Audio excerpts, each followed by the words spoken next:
Friends, welcome to the Indian kids YouTube channel. आज हम पढ़ेंगे rules of converting direct speech sentence into indirect speech. But condition क्या है? When the reporting verb is in present tense and the sentence with in inverted commas they are also in present tense. तो ये condition है direct speech में। तो क्या indirect speech में sentence change होगा या नहीं होगा, ये आज हम पढ़ेंगे। So before starting friends, please like and subscribe the Indian Kids YouTube channel and don't forget to press the bell icon. तो आइए पढ़ते हैं। Rule number 1. When the reporting verb is in present tense and there is present indefinite tense within the inverted commas in the direct speech, then there is no change in the indirect speech. यानी reporting verb अगर हमारा present tense में है और inverted commas के अंदर जो वाक्य है वो present indefinite tense में है डायरेक्ट स्पीच में, तो जब हम इनडायरेक्ट स्पीच सेंटेंस लिखेंगे तो हम एज इट इज लिखेंगे, कोई चेंज नहीं होगा। आइए समझते हैं with the help of example. Shalu says I sing a song, ये डायरेक्ट स्पीच सेंटेंस है। तो यहां पे देखिए सेज हमारा रिपोर्टिंग वर्ब प्रेजेंट टेंस में है, पास्ट टेंस होता तो सेट हो जाता, और अंदर यहां पे आई सिंग अ सॉन्ग, तो यहां सिंग है। If you see the word sing is in the first form, क्योंकि 3 फॉर्म्स ऑफ वर्ब होते हैं, सिंग, सैंग, संग। तो आई सिंग अ सॉन्ग मतलब ये वाक्य बना प्रेजेंट इंडेफिनिट टेंस में। तो अंदर हमारा प्रेजेंट इंडेफिनिट टेंस है, रिपोर्टिंग वर्ब प्रेजेंट टेंस में है, तो फिर इनडायरेक्ट स्पीच में क्या होगा? कोई चेंज नहीं होगा, as it is present indefinite tense हम लिखेंगे। शालू एक्सक्लेम्स, और कंडीशन यहां पे क्या है? एक्सक्लेमेशन हुआ है, तो Shalu exclaims that she, I is converted into she, pronoun change होगा, and she sings a song। तो वही हमारा present indefinite tense as it is आ गया है इनडायरेक्ट स्पीच। अब rule number 2, when the reporting verb is in present tense and there is present continuous tense within the inverted commas, then in the direct speech then there is no change in the indirect speech।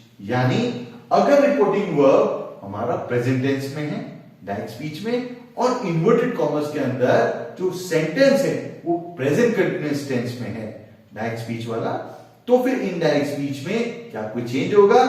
नहीं, कोई change नहीं होगा, as it is लिखेंगे हम indirect speech में। आइए समझते हैं with the help of example. Phoebe says Indian athletes are winning medals. Okay, तो इन्वर्टेड कॉमर्स में लिखा क्योंकि इससे मालूम पड़ रहा है इनडायरेक्ट स्पीच में है। फबी सेज, अब सेज रिपोर्टिंग वर्ब कौन से वर्ब टेंस में है? प्रेजेंट या पास्ट? प्रेजेंट, बिल्कुल सही पहचाना आपने, it is in present tense.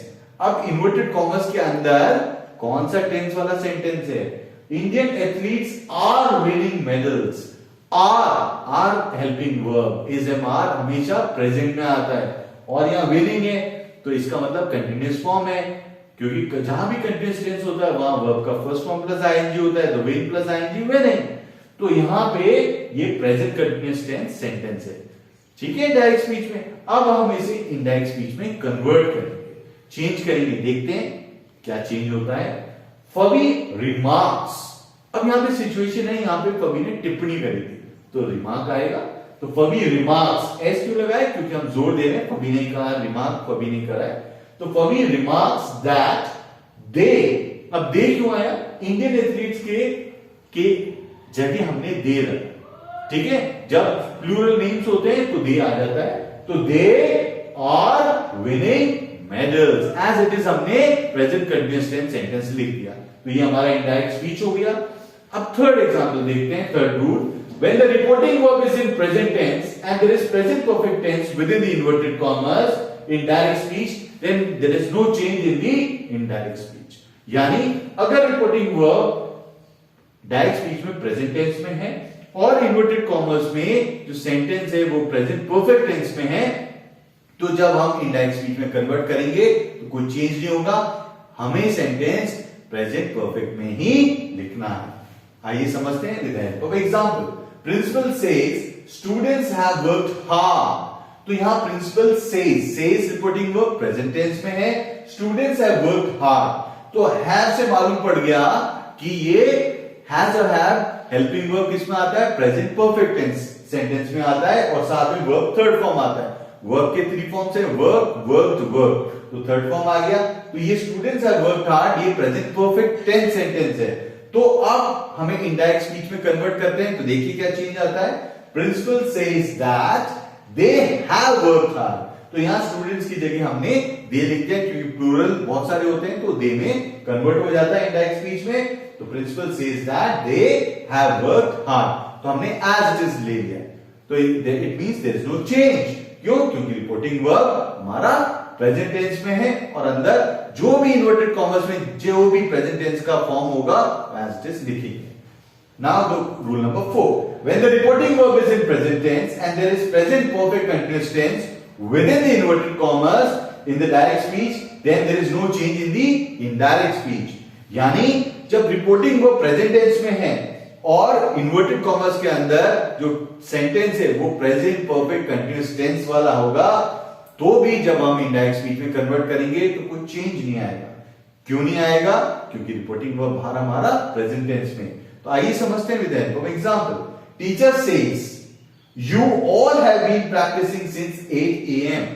तो यहां पे टीचर ने कहा सेज, तो रिपोर्टिंग वर्ब हमारा सेज है, इसका टेंस क्या है? प्रेजेंट या पास्ट? बिल्कुल सही पहचाना आपने, प्रेजेंट टेंस में। ठीक है, तो बाहर रिपोर्टिंग वर्ब प्रेजेंट टेंस में है। अब देखते हैं वाक्य इन्वर्टेड कॉमर्स में। You all have been practising since 8 AM, तो यहां देखिए हैव बीन आ रहा है, तो हैव बीन, हैज बीन आता है प्रेजेंट परफेक्ट कंटीन्यूअस टेंस में, और प्रैक्टिसिंग मतलब प्रैक्टिस प्लस आईएनजी मींस यहां पे कंटीन्यूअस फॉर्म आ रहा है, तो इट मींस ये present perfect continuous tense sentence है और इसे टाइम पीरियड सिंस 8 AM से हमने जोड़ा।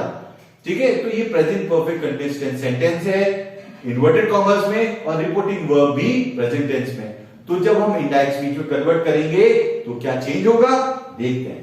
Teacher says that they have been practising since 8 AM, तो यहां पे teacher says that you all की जगह आ गया दे, और एज इट इज हमने ले लिया have been practising since 8 AM। तो स्टूडेंट्स ये आप समझिए, रिपोर्टिंग वर्ब प्रेजेंट टेंस में है तो अंदर इन्वर्टेड कॉमर्स में कोई भी प्रेजेंट टेंस का फॉर्म हो, present indefinite tense, present perfect tense, present continuous tense या प्रेजेंट परफेक्ट कंटीन्यूअस टेंस, वो एज इट इज हमें इनडायरेक्ट स्पीच में लिखना है। प्रोनाउंस जरूर चेंज होंगे और सब्जेक्ट भी थोड़ा बहुत चेंज हो सकता है, सिचुएशन के अकॉर्डिंग हमें रिपोर्टिंग वर्ब लिखना है इनडायरेक्ट स्पीच में, और इस तरह से डायरेक्ट स्पीच के सेंटेंस को इनडायरेक्ट स्पीच में हम कन्वर्ट कर सकते हैं।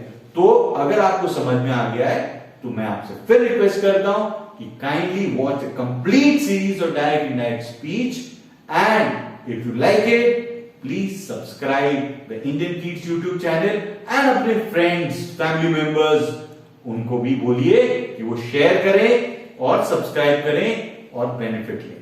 Thank you.